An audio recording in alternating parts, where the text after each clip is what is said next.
할렐루야. 무더운 여름에 오늘 찬양이 정말 시원한, 요즘 사이다라는 표현을 많이 쓰죠. 아주 짜릿하다, 통쾌하다, 시원하다. 사이다 같은 찬양을 하나님께서 우리에게 또 찬양대를 통해서 들려주셨습니다. 오늘 말씀도 사이다가 되기를 간절히 소원을 합니다. 느헤미야의 말씀을 지금 살펴보고 있는데요. 6월 첫째 주부터 느헤미야의 말씀을 지금 진행하고 있는데요. 9주가 지나고 10주째입니다. 중간중간 오신 분들은 또 중간중간 또 하나님이 들려주시는 말씀이 있으셨을 것이고, 또 빠지지 않고 함께 하셨던 분들은 지금 이 느헤미야의 역사를 우리가 함께 보면서 하나님의 선한 역사를 또 보게 되는 것을 믿습니다.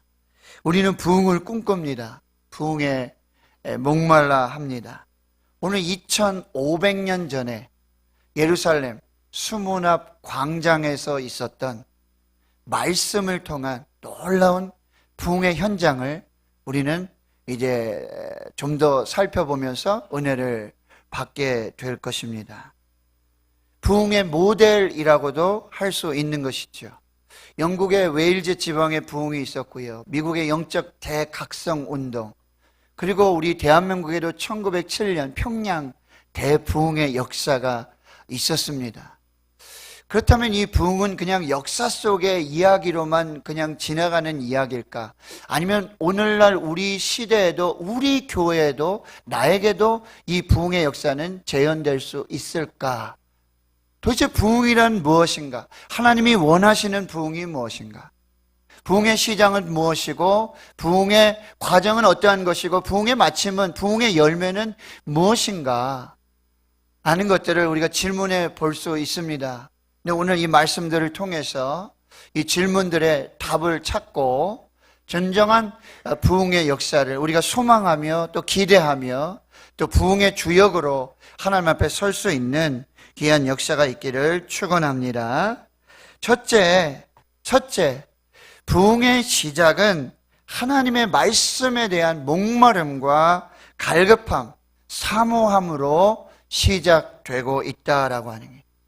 성벽이 건축된 후에 이스라엘 백성들이 각각 자기들의 성읍에 돌아가서 살게 되었습니다. 7장에 성벽이 건축된 후에 느헤미야는 먼저 문지기를 세우고 노래하는 자들과 레위인들, 예배하는 사람들을 세우고, 또 그의 동생 하나니, 그리고 하나냐, 그래서 예루살렘을 관리하는 행정관리자들을 세우고, 또 그 땅에 거주할 많은 사람들의 그런 족보들을 살펴보면서 이스라엘 백성들이 각각 자기들의 성읍에 거주하게 됩니다. 7째 달에 이르게 됩니다. 여러분, 6장에서 성벽이 완공된 날이 엘룰월 25일이에요. 6째 달 25일입니다. 근데 오늘 7째 달 초하루, 그리고 그 이튿날, 그리고 그 7째 달의 절기 중에 있는 초막절을 지키는 이 놀라운 역사를 보게 되면 불과 6일 사이에 성벽이 완공되고 이제 사람들을 임명하여 곳곳에 배치하고 세우고 그 족보들을 살펴본 후에 수문 앞 광장에서 이 놀라운 역사, 부흥의 역사가 이루어났다는 것. 당시 성경학자들은 여기 모였던 사람들이 약 3만 명에서 5만 명가량 되지 않을까. 7장에서도 첫 번째 포로로 돌아왔던 사람들이 42,360명. 약 3만 명에서 4만 명가량. 그렇게 자발적으로 하나님 앞에 모여서 말씀을 듣고 그 말씀에 반응하면서 말씀에 순종하는 그 놀라운 부흥의 역사를 우리는 보게 되어지는 것입니다. 그런데 그 부흥의 시작이 하나님의 말씀에 대한 목마름, 갈급함, 사모함으로 시작된다는 거예요. 누가 모이라고 해서 모인 것이 아니에요. 자발적으로 모이기 시작합니다. 그리고 학사 에스라를 초청하죠. 학사 에스라는 느헤미야보다 약 13년 먼저 제2차 포로 귀환을 인솔하여 바벨론에서 그래서 유다 예루살렘으로 돌아온 포로 귀환자들의 지도자입니다. 약 13년 전에 이미 예루살렘에 돌아와 있었어요. 그런데 성벽 공사를 하는 기간 중에는 에스라 이야기가 전혀 나오지 않아요. 기가 막힌 하나님의 타이밍을 볼 수가 있습니다. 성벽 공사는 느헤미야를 통해서, 그리고 성벽이 건축된 후에 영적인 부흥과 영적인 개혁들, 이것들은 학사 겸 제사장인 에스라를 통해서 이루시는 하나님의 놀라운 섭리를 우리는 볼 수 있게 되는 것이지요. 그들이 7월 첫째 날, 일곱째 달 첫째 날에, 일곱째 달은 새해가 시작되는 달이에요. 그래서 나팔절로 지키라 그래요. 나팔을 불어라. 성회로 모여라. 아무 노동도 하지 말고 하나님 앞에서 화제를 드리며 예배하라고. 새해 첫날, 이스라엘 백성들, 이스라엘 원력으로 새해 첫날, 일곱째 날, 첫째 날에 그들은 수문학 광장에 모이게 되는 것이죠. 말씀드렸지만 학사 에스라는 2차 포로 귀환의 지도자이고 학사 겸 대제사장입니다. 대제사장 아론의 16대 자손이라고 에스라에 기록이 되어 있고, 에스라 7장 10절에는 에스라가 여호와의 율법을 연구하여 준행하며 율례와 규례를 이스라엘에게 가르치기로 결심한 사람이에요. 바벨론에서 이제 유다 예루살렘으로 돌아와서는 여호와의 율법을 연구하고 그리고 준행하고 이 율례와 규례를 이스라엘 백성들에게 가르치기로 특별히 서원하고 결심하고 하나님 앞에 준비된 말씀의 지도자였다라고 하는 것입니다. 그들은 2절에서 4절까지 보면 학사 에스라를 초청해서 여호와께서 이스라엘 백성들에게 주신 율법책 토라, 모세 오경을 가져오도록 청합니다. 에스라는 특별히 만든 나무 강단 위에 서서 이 토라의 말씀을 이스라엘 백성들에게 낭독을 해 줍니다. 히브리어로 낭독을 해 주지요. 근데 그 시간이 새벽부터 정오까지, 새벽 6시 동이 틀 때부터 낮 12시 무려 6시간 하나님의 말씀을 낭독하고 거기 서 있는 회중들, 남자나 여자나 무릇 알아들을 만한 모든 사람들이 집중해서 하나님의 말씀을 듣고 있는 거예요. 에스라는 히브리어로 낭독을 하고 그 좌우편의 레위인들과 제사장들은 그 삶의 생활 언어인 아람어로 해석해서 이스라엘 백성들에게 그 말씀을 읽도록 듣도록 그렇게 역사하고 있는 모습을 볼 수가 있습니다. 사랑하는 성도 여러분, 이 하나님의 말씀에 대한 목마름, 갈급함, 이 사모함이 이 부흥의 시작이 되고 있다, 도화선이 되고 있다라고 하는 거예요. 마틴 루터는 종교개혁자 이렇게 말하고 있습니다. 성경은 많이 길어 마시면 마실수록 더 목마르게 하는 이상한 샘물과 같다. 성경은 많이 길어 마시면 마실수록 더 목마르게 하는 이상한 샘물과 같다라고 말하고 있어요.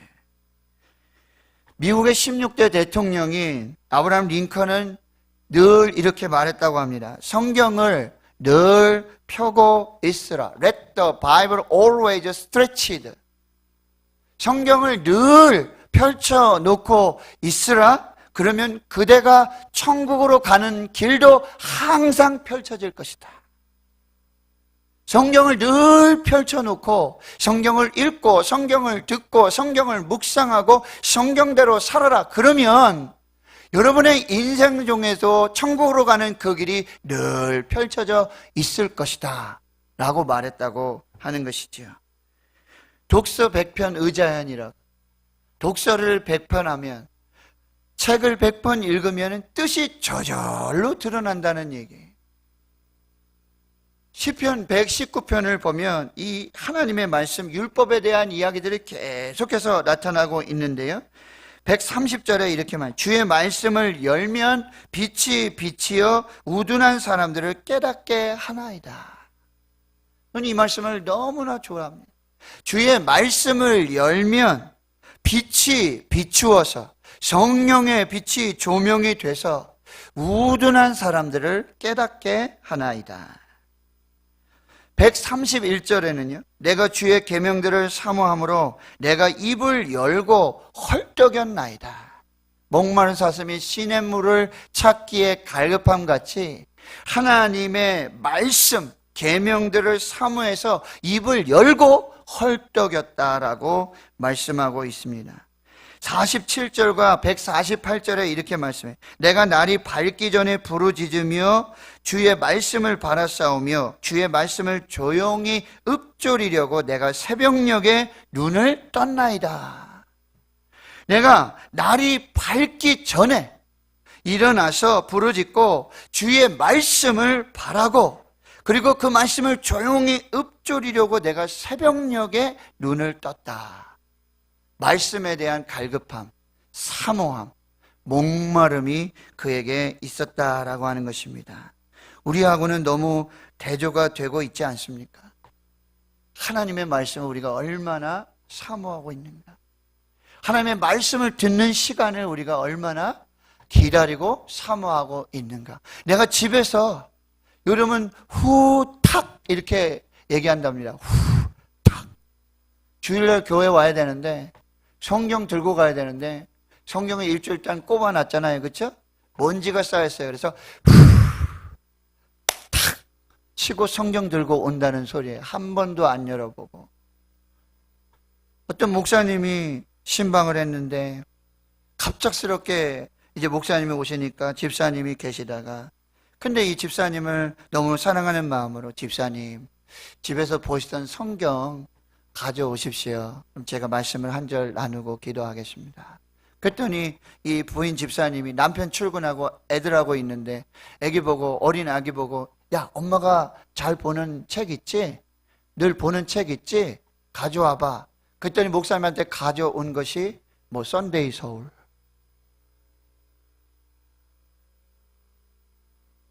엄마가 늘 보던 거 가져와. 엄마가 즐겨 보던 책 있지? 그거 가져와. 그럼 성경을 가져와야 되는데 이상한 잡지책을 가져와. 하나님 성도 여러분, 이 목마름, 이 갈급함, 이 사모함을 통해서 부흥이 시작되는 줄 믿습니다. 5절과 6절에는 이렇게 말하죠. 에스라가 모든 백성 위에 서서 그의 목전에서 책을 펴니다. 책을 펼 때 모든 백성이 일어났다라고 해요. 에스라가 위대하신 하나님 여호와를 송축해요. 모든 백성들이 손을 들고 아멘 아멘 하고 응답하고 몸을 땅에 굽혀 얼굴을 땅에 대고 여호와께 경배하는 놀라운 역사들이 나타나고 있어요. 사랑하는 성도 여러분, 하나님의 말씀을 경외하실 수 있기를 축원합니다. 하나님의 말씀을 존중하실 수 있기를 축원합니다. 하나님의 말씀을 두려워하실 수 있기를 축원합니다. 하나님의 말씀을 경외하고 존중하는 사람은 곧 하나님을 존중하고 경외하는 사람이라고 말하고 있어요. 사무엘상 2장 30절에 나를 존중히 여기는 자를 내가 존중히 여기고 나를 멸시하는 자를 내가 경멸하리라. 하나님의 말씀을 들으실 때 여러분이 아멘 하실 수 있기를 축원합니다. 예, 믿습니다. 나도 그렇게 믿습니다. 나도 진실한 하나님의 말씀으로 믿습니다. 그렇게 될 줄을 믿습니다. 함께 소망하고 기도합니다. 아멘. 이 말씀을 하실 수 있기를 축원합니다.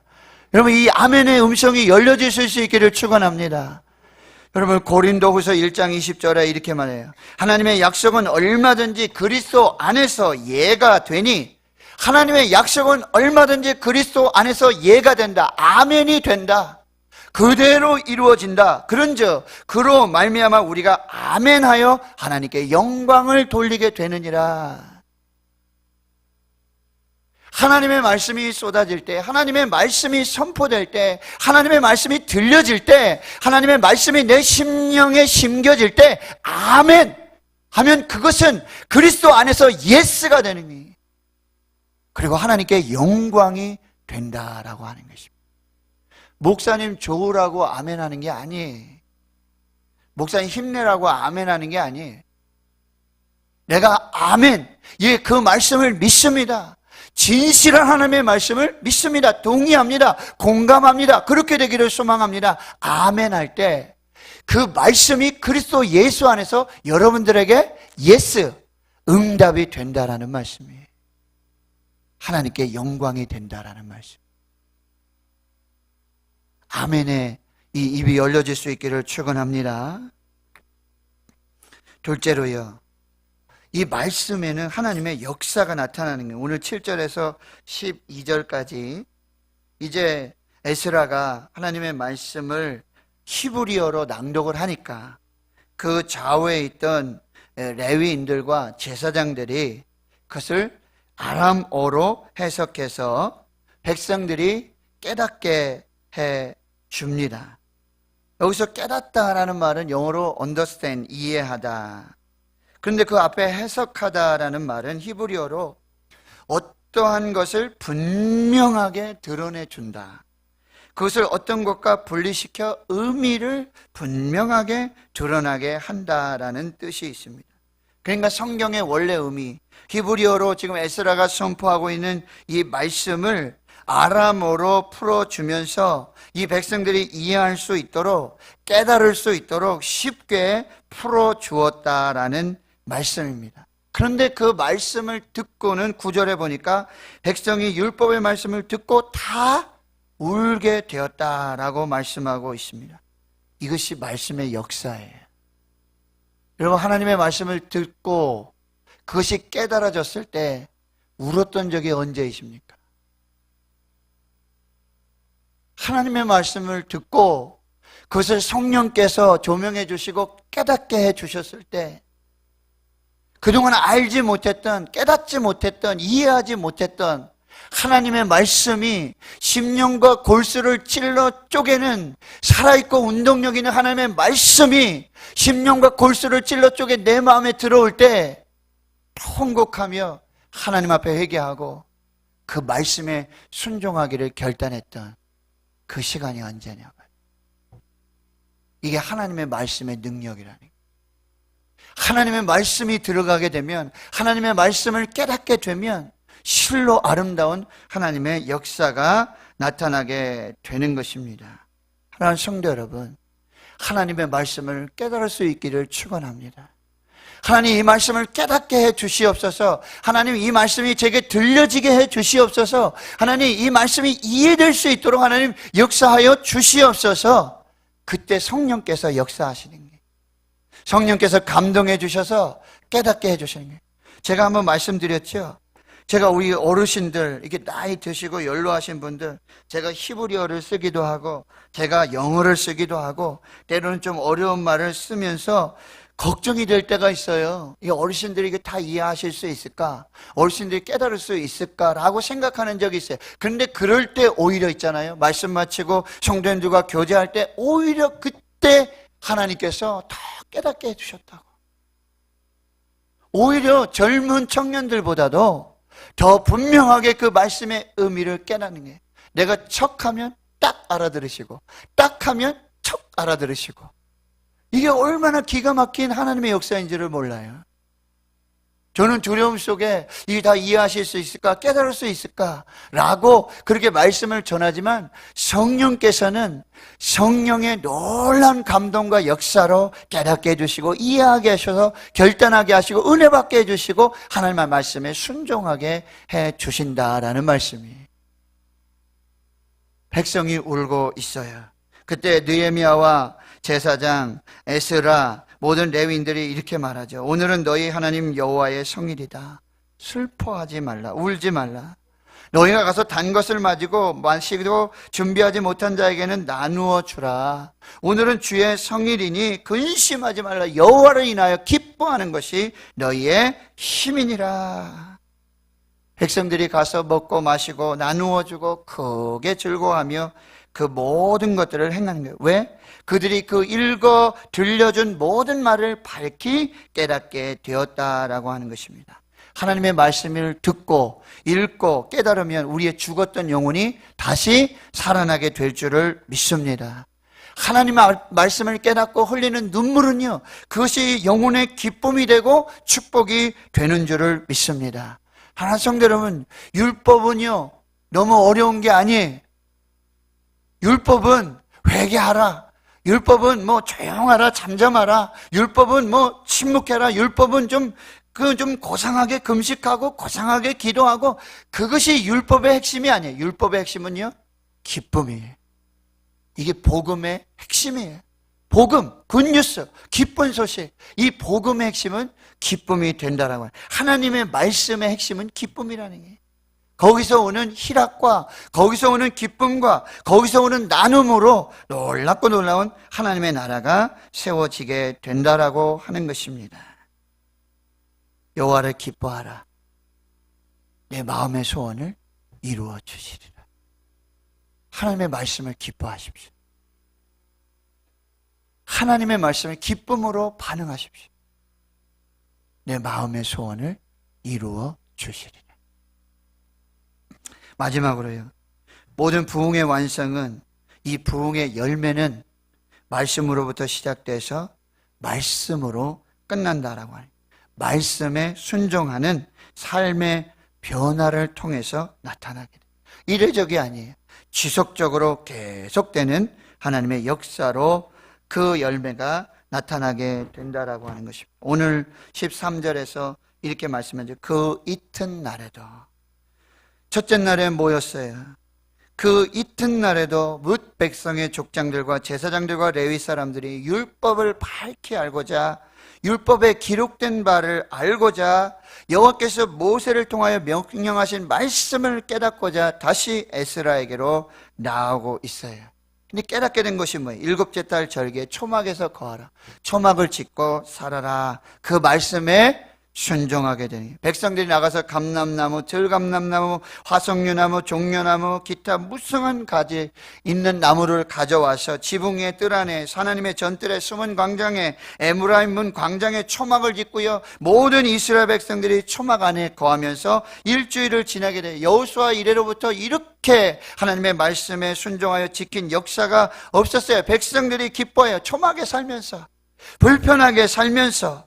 에스라는 첫날부터 끝날까지 어떻게 합니까? 말씀을 읽어 들리고, 그리고 이래 동안 이 놀라운 초막절을 지키면서 후로는 어떻게 합니까? 마지막 8번째 날에는 성회로 모여서 하나님께 큰 영광을 돌리는 실로 아름다운 장면의 역사가 나타나게 되는 것입니다. 초막절의 의미가 뭐예요? 광야의 하나님을 기억하라는 게, 광야 40년의 삶을 기억하라고 말씀하고 있어요. 신명기 8장 3절에 내 하나님 여호와께서 이 40년 동안에 내게 광야 길을 걷게 하신 것을 기억하라. 너를 낮추고 너를 시험하사 내 마음이 어떠한지 그 명령을 지키는지 않는지 알려 하심이라. 너를 낮추시고 너를 줄이게 하시고, 또 너도 알지 못하면 내 조상들도 알지 못하는 만나를 먹이신 것은 사람이 떡으로만 사는 것이 아니라 하나님의 입으로부터 나오는 모든 말씀으로 살 것이라. 이 40년 동안에 내 의복이 헤어지지 않았고 내 신발이 부르트지 아니하였다 말씀해 주고 있어요. 토레 목사님은 이렇게 말씀하십니다. 성경에 많은 번역본이 있다. 영어 번역본도 있고 히브리어 번역본도 있고 헬라어 번역본도 있고 수없이 많은 영어 번역본이 있습니다. 성경 번역본이 있습니다. 그런데 이 세상에서 가장 위대한 성경 번역은 우리의 삶의 변화를 통해서 우리가 번역하는 성경 번역이라는 거예요. 여러분이 사는 삶이 하나님의 말씀의 번역본이라는 거예요. 여러분이 가시는 그 길이 되는 거예요. 여러분의 사는 삶이 그 삶이 되어진다. 내가 말씀을 번역해서 사는. 어떤 사람이 랍비를 찾아왔어요. 제가 성경을 3번 읽었습니다. 토라를 3번 읽었습니다. 그러니 랍비가 이렇게 말하죠. 그래요. 그러면 성경은 당신을 몇 번 읽었습니까? 성경을 읽는 이유는 성경이 몇 장으로 되어 있고 어느 장이 가장 길고 어느 장에 어떤 일이 있고 그 지식을 위해서 읽는 게 아니에요. 성경을 읽는 이유는 성경대로 살기 위해서 읽는 것입니다. 우리가 성경을 배우는 이유는 성경을 많이 배워서 지식을 많이 늘리려고 해서 성경을 읽는 게 아니에요. 성경을 읽는 이유, 성경을 듣는 이유, 말씀을 배우는 이유, 그 성경대로 살고자.